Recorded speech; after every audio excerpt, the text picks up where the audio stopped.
Bueno, seguimos con las lecturas de Juan y vamos a la segunda carta de Juan, una carta que pudiese ser sencilla porque de alguna manera es una carta que será de una o dos páginas, dependiendo la Biblia que ustedes usen, pero que está lleno de reafirmaciones.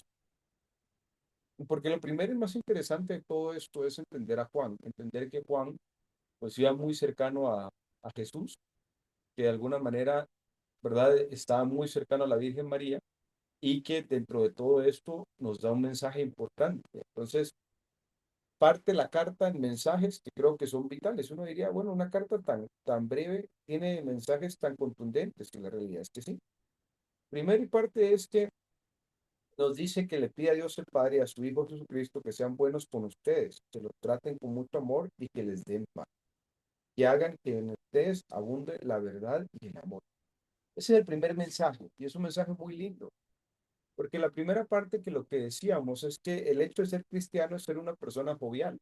El hecho de ser cristiano es una persona que ayuda. El hecho de ser cristiano es una persona que ama. El hecho de ser cristiano es una persona que, que siempre lleva la delantera cuando las cosas se ponen difíciles. ¿Por qué? Porque sabe que el partido ya está ganado. Porque sabe que al morir va a estar con Jesús. Porque sabe que las cosas le van a salir bien porque Dios todo lo ha planificado para bien. Que no es la tormenta lo que importa, ¿verdad? Sino que es la historia completa. Hoy escuchaba una historia muy linda que decía que una persona, ¿verdad? Le llovía, le daban tormentas y esto, y él era un granjero, ¿verdad? Un agricultor, por decirlo así. Y entonces que él se sienta de alguna manera en esta historia, se sienta con Dios y le dice a Dios, Dios, déjame encargarme yo del clima, ¿verdad? Dame la posibilidad y en caso yo me voy a encargar de cómo es el clima y vemos cómo sale la cosecha. Y entonces dice que, bueno, ponía llover cuando tenía que llover, cuando había mucha lluvia, entonces decía que se secara y entonces empezó con eso. Llega el día de la cosecha y resulta que va y todos los frutos diminutos. Y entonces se sienta con Dios y le dice, Dios, pero diario, o sea, hicimos las cosas así, o sea, de alguna manera yo dije cuándo iba a haber agua, cuándo iba a haber sol, cuándo iba a haber esto y no funcionó.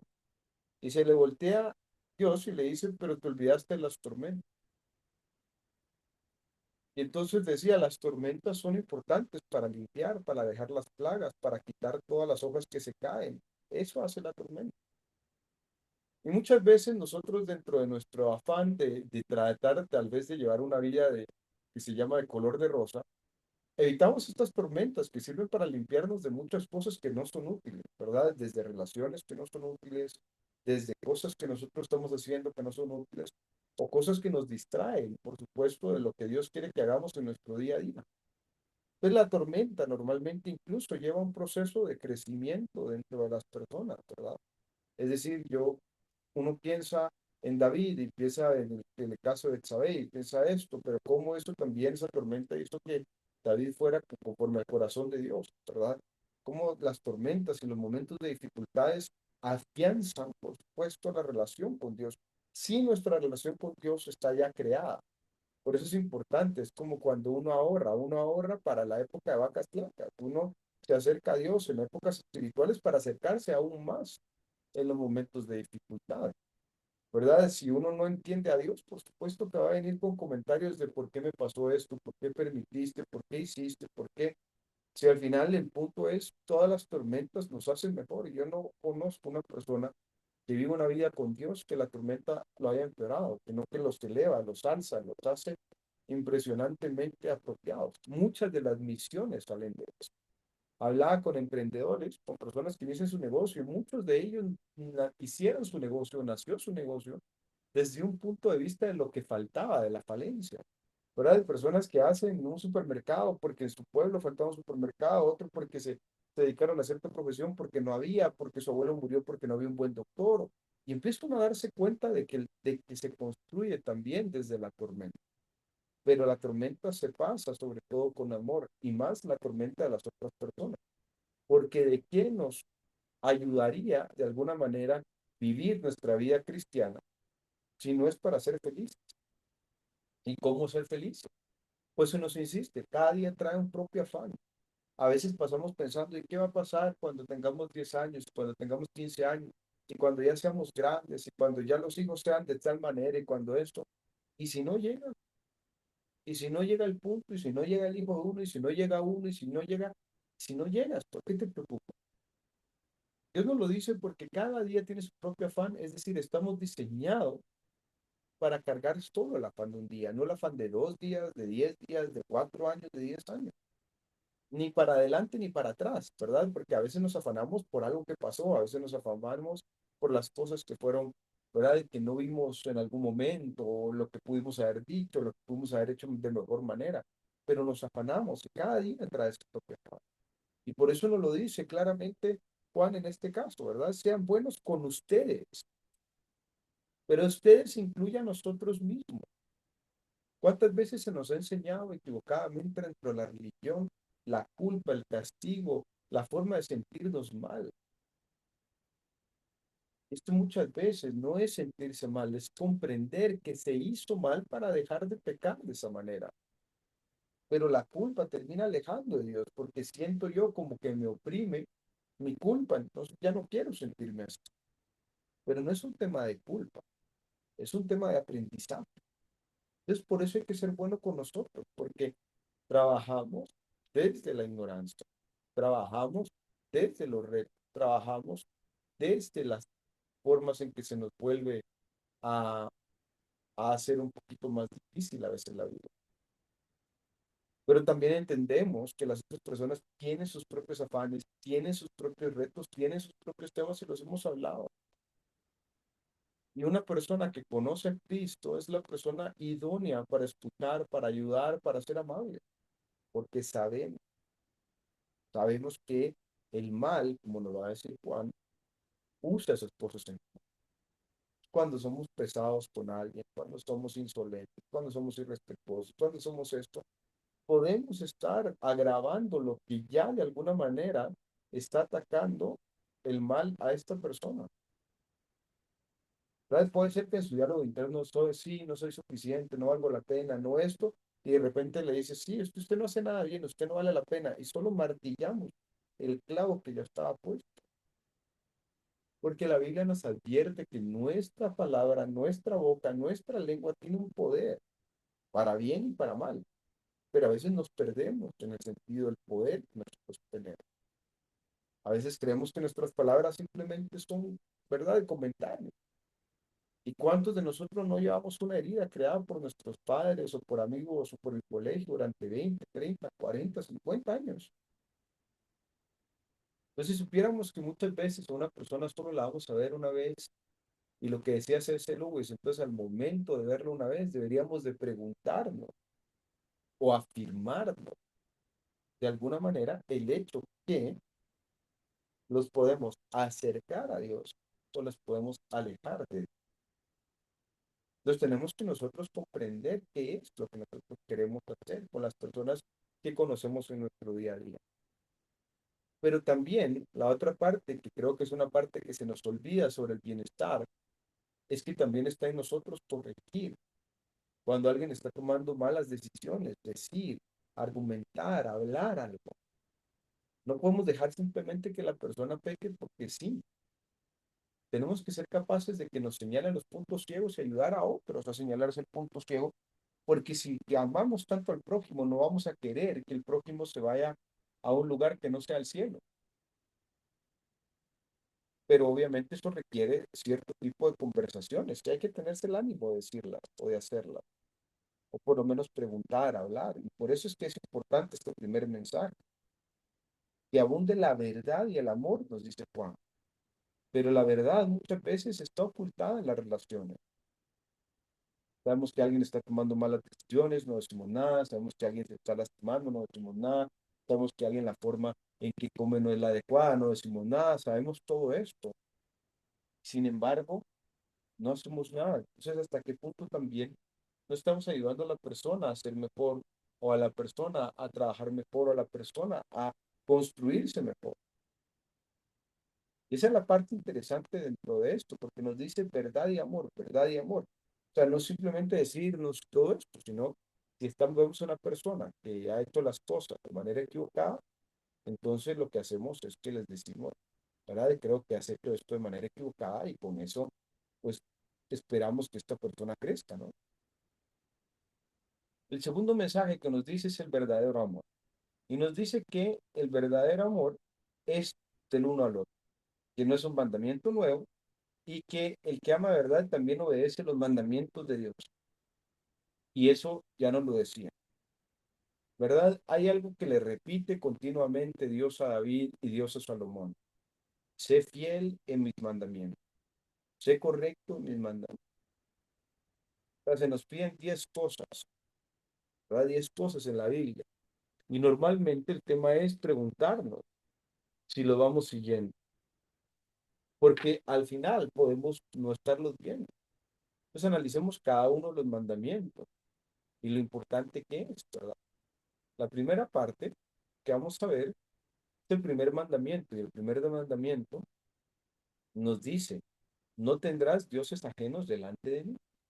Entonces, ¿qué nos dice? Si uno se ama, uno no va teniendo dioses, pero el Dios puede ser la avaricia, puede ser el dinero, puede ser el miedo. O sea, no tiene que ser un Dios específicamente como una deidad, sino quién es mi ídolo, a quién le estoy yo llevando, ¿verdad? Y si de alguna manera, como hablábamos, si yo prefiero antes de tener la palabra de Dios en ver un partido de fútbol, si yo prefiero antes de tener la palabra de Dios en ver un tema de Netflix, si yo prefiero ver la palabra de Dios, entonces estoy haciendo un Dios de todo lo demás, porque lo que Dios nos dice es, yo quiero que seas, ¿verdad? Quiero que sea ser tu prioridad. Entonces ahí está lo más importante, ¿verdad? Siempre lo ponen con un número uno ahí. Y eso es, ahora va vinculado al segundo, que no te harás, inclinarás, honrarás a ídolos. Y eso venía de justamente lo que le pasa después de todos los milagros que ha hecho Dios y de repente, ¿verdad? Hacen todo después de cuando va a recibir los mandamientos.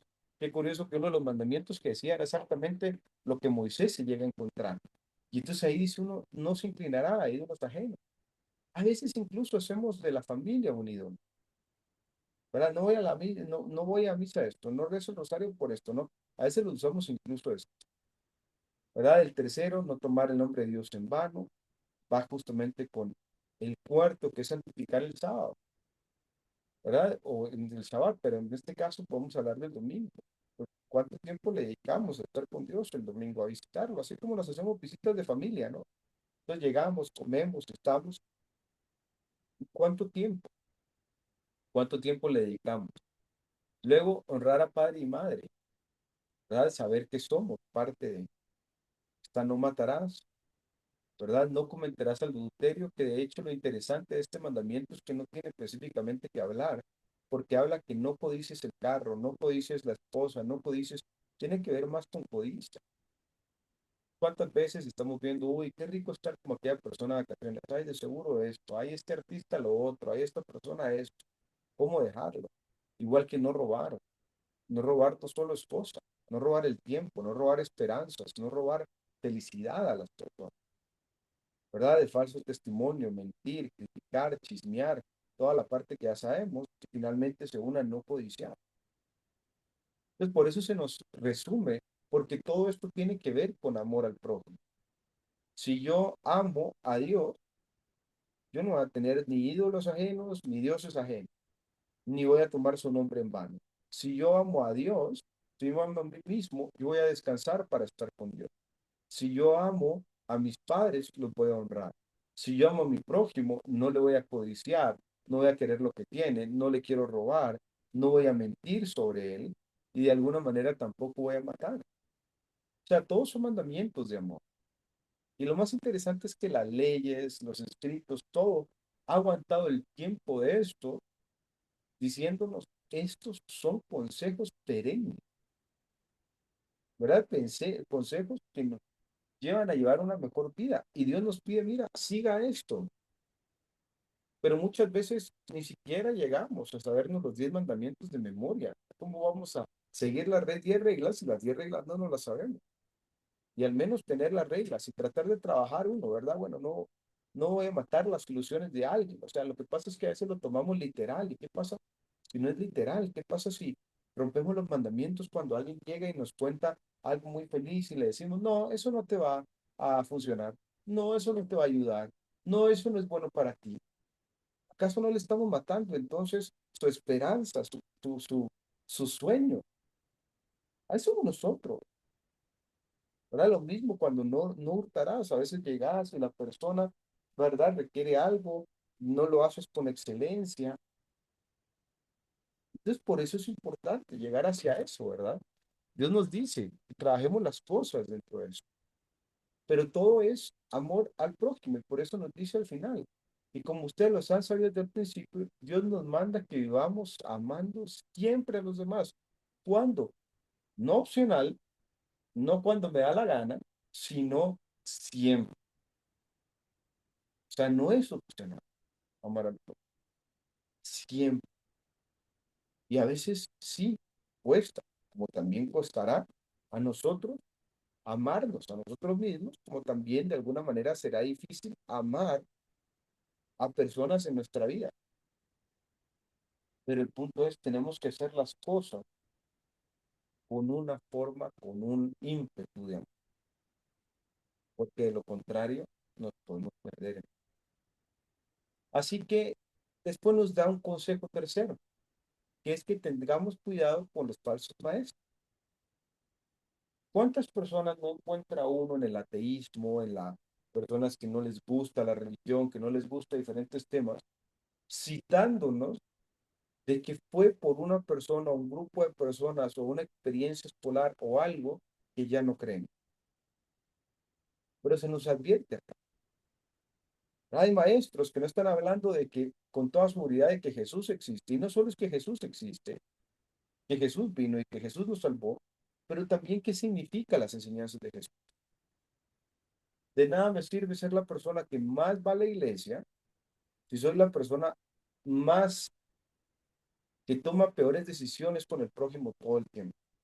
De nada me sirve ser la persona que más va a la iglesia, que más lee la Biblia, si hago sentir mal al prójimo, si lo hago sentir incompetente, incapaz. Entonces, ¿de qué me sirve? Si al final estoy obrando más para mal que para bien, por más que yo me repita una y otra vez que estoy obrando increíble y que estoy haciendo buenos actos, el resultado es que no. Si yo no estoy acercando a las personas a Dios, estoy fallando en la misión de Dios. Y tal vez lo que más subestimamos es que la forma en que fallamos o enviamos el mensaje equivocado de Dios es a través de nuestras acciones. La vez pasada leía sobre un niño que tenía a su madre y su madre estaba enferma. Y su madre había perdido a la mamá, o sea, a la abuela del niño, y había llevado el duelo muy, pero muy mal. Entonces, cuando el niño se entera que su mamá está enferma, le dice, mamá, yo no quiero pasar lo mismo que vos. Si vos te morís, yo me quiero morir contigo, pero no, porque no quiero vivir lo que tú viviste con la abuela. ¿Qué nos dice esto? ¿Cuántas veces nuestro ejemplo está siendo visto en la forma en que manejamos nuestros duelos, nuestros problemas? ¿Cuántas veces? ¿Manejamos nuestros problemas con fe o manejamos nuestros problemas con miedo, con incertidumbre, con negativismo? Entonces, ¿qué van a aprender las personas alrededor nuestro? ¿Verdad? Mira, sí, ahí ando con la Biblia bajo el brazo, ahí anda, mira, leyendo, anda yendo a misa, pero de repente le pasa algo en su vida y se tira a morir y dice que dónde está Dios y para qué le pasan las cosas. Entonces dice uno, bueno, y entonces, recuerden que acercarse más a Dios también es tener mayor confianza en Dios. Y eso no lo dice, porque si no los falsos maestros nos van a decir, no, mira, entonces, ¿verdad? Nos pueden decir mentiras, nos pueden decir que somos incorrectos, inadecuados, pero al final el punto es que nosotros tengamos la profunda claridad de que vamos hacia adelante en la parte espiritual y que somos un ejemplo para otras personas de ir para. Yo estoy pasando por un momento complejo, lo que la gente quiere ver es, wow, pero mira, ¿por qué estás tan tranquilo? ¿Y en qué estás sostenido? Me sostiene Jesús. Pero si voy a estar yo pegando gritos y creyendo que el cielo se va a caer y esto, y digo, ¿verdad? Entonces no estoy entendiendo la lección, ¿verdad? No estoy entendiéndolo. Si voy a buscar consuelo en otras cosas en lugar de en Dios, no estoy entendiendo lo que se me está enseñando. Tengo que estar consciente en buscar las cosas que me acercan a Él, las cosas que me representan, porque hay gente allá afuera viendo todo el tiempo. Y lo que dicen, no, hombre, para ser de esas personas que va a iglesia todo el tiempo, después trata a todo el mundo mal, para eso no voy a misa. Para ser de esas personas que rezan el rosario todo el día, pero luego ni siquiera te dan paso, te hablan feo, ¿verdad? Entonces no quiero rezar el rosario. Eso dice la gente. Yo sé una bonita responsabilidad de decirle, mira, a esa persona, todo esto le pasó y mira, siempre venía feliz, siempre venía contento, siempre estaba jovial, siempre estaba bien, siempre estaba esto. ¿Por qué? Porque tenemos agradecimiento con que Jesús vino a este mundo y vino a salvarnos la vida y vino a hacer la vida mejor. Pero tenemos que saberlo, por eso no podemos tampoco estar rodeados de falsos maestros, pero también nosotros ser falsos maestros, porque pensamos que el maestro puede ser una persona que estudió y que esto, ¿qué pasa con una persona que llega y dice, no, Dios, yo creo en Dios y se pega, ¿verdad? Con la mano en el pecho y luego es egoísta, no es generoso, no es, ¿verdad? No, no es caritativo, ¿verdad? Es discriminatorio, es abusivo. Es que no entiendo, o sea, ¿qué está pasando? Para eso mejor ni me hacer. Y hay muchas personas que han sido falsos maestros, así tal vez lo llevamos en niveles extrapolares inmensos de decir, wow, sí, maestro de la ley, es como que tuvieron doctorado en teología, pero ¿qué pasa con la persona que está ahí, que trata mal a los demás y que todo el mundo dice la persona? Es la persona que recoge el diezmo, es la persona que, ¿verdad?, lee en la iglesia, es la persona y de repente sabemos y lo vemos afuera y automáticamente cambia. Uno no es seguidor de Cristo cuando va a la iglesia de una hora. Uno es seguidor de Cristo 24/7. Es como cuando te ponían la camisa de la escuela o del colegio o de la compañía. No podías hacer ciertas cosas porque decían, ay, mira, aquella persona de la escuela X estaba tomando malas decisiones allá afuera. Aquella persona del colegio X estaba haciendo esto. Mira aquella persona de la empresa.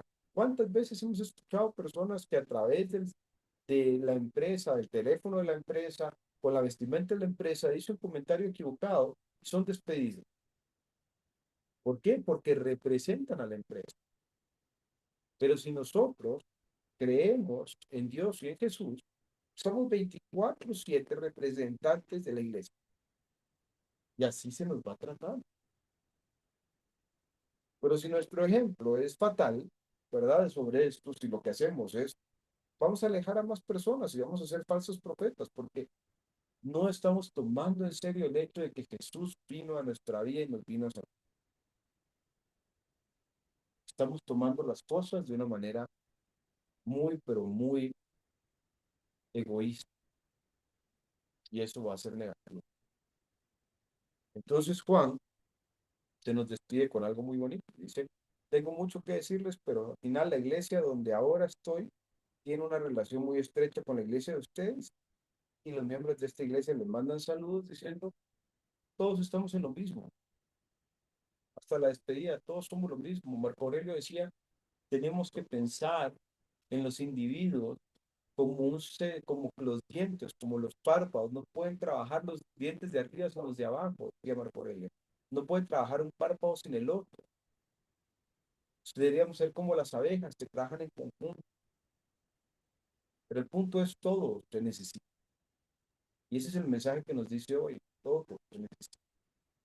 Entonces seamos lo que necesita el mundo. No esperemos que el mundo sea lo que nosotros necesitamos, sino llevemos nosotros la alegría al mundo. Por eso se dice llevar las buenas noticias, porque las buenas noticias ya están dadas. Jesús resucitó. Jesús va a regresar. La muerte lleva, si uno hace las cosas bien, lleva al cielo. Una muerte que lleva a un lugar bonito, no tiene que ser algo negativo, ni sombrío, ni triste, porque si realmente creemos en Dios, llevaremos felicidad a todas las personas. Seremos amables, seremos cordiales, seremos dedicados. Tendremos nuestros reveses, sí, porque somos humanos, pero en promedio, seremos versión mejor de nosotros. Así que acerquemos a las personas a Dios en lugar de alejar. Es nuestra misión, como te digo, es acercar y no alejar.